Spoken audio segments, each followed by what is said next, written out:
經決定出兵圍剿魔教，由你做統領。你究竟係咩人？點解要跟住我？而且我哋身為軍人嘅職責就係保護江山，要將佢哋殺個片甲不留。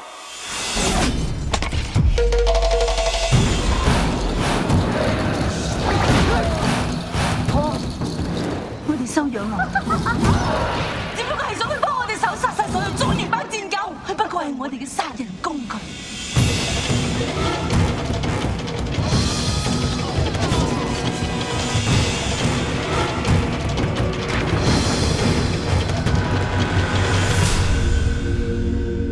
從佢兩個眼神睇嚟，我諗佢哋一定發生咗關係。長河，你真係為咗個妖女，情願做千古罪人。